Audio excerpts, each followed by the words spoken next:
So a few weeks ago, one of my throws, I felt a rip in my stomach and then I had a little bulge. And so I went to the doctor and I had the CAT scan last week, but the CAT scan showed up nothing. So it doesn't hurt. I've had 3 weeks off from training and I've got the clear to go.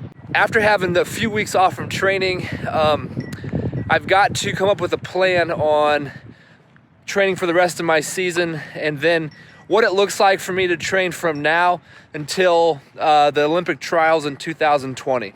So this past couple weeks, as I've had time off, I've spent more time kind of coming up with my long-term macro cycle. My real goal is to organize my training in a way that I can quantify what I'm doing. So I would say one of my strengths as an athlete and as a coach is the technical side of things.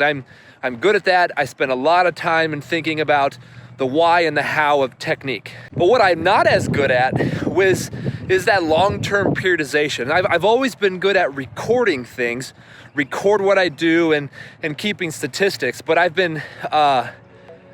haven't planned my things very well. Knowing this, I know that if I'm going to throw farther, if I'm gonna make the Olympic trials, if I'm going to throw far throws again, then I've got to improve in that area. So the other night I couldn't sleep. So I got up about 11 o'clock at night, got out of bed and thought I'm just gonna write down my thoughts on some training. And I spent 3 hours and was writing out the macro cycle for the next year or so of training. And it is the best thing I've done yet in regards to program building. And what I've realized is when I was training a little bit more sporadic, I'm not able to control my volumes. So in general, peaking, trying to peak at a certain time of year for a certain spot is related to the change in volume. I typically end up overtraining by the time I get to a championship and then don't perform my best. That's pretty standard for me. Makes a lot of sense. So looking ahead at and identifying the different blocks of my training and what needs to happen, I got the best handle on this I've ever had. I'm pretty excited about it. You can see that. If you look back there, I'm at Grace College. That's their discus and hammer cage. It's pretty cool. And then there's their shot put. And so I've broken the next 14 months into 3 main blocks. And one thing that I'm doing that I haven't done before is specific rest periods. Now, that seems obvious, like you have to rest, but I've been so focused on training and don't stop training that I forgot to incorporate resting and rehab type things into my training. I'm just simply trying to organize my training in a manner that I can keep track of my volume and then organize it in a way where if I'm lifting X, then I need to throw Y. Kind of go back and forth so I have a gauge as I build my training. Again, in 2018, the beginning of the year, 2018, I made that commitment to myself.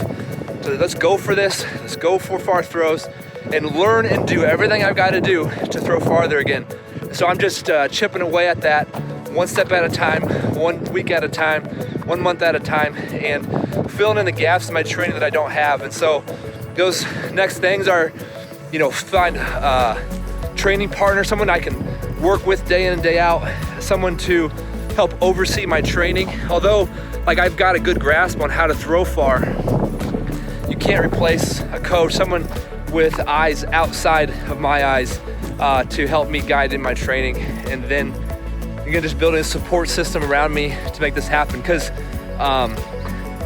first off, it sucks to do it by yourself, and why would you do that? And then second, let's bring people, let's do this together. My thing. That's why I make these videos, so that we're, in some way, we're doing this together. I'm not doing it alone. You're not doing it alone. We've got support for each other. So that's my plan. That's what I'm doing. This week starts, I guess, week 1 of my large macro cycle leading to the 2020 Olympic trials and then beyond. And I will post more on what I'm doing. And let's do this together, and I'll see you on the next video.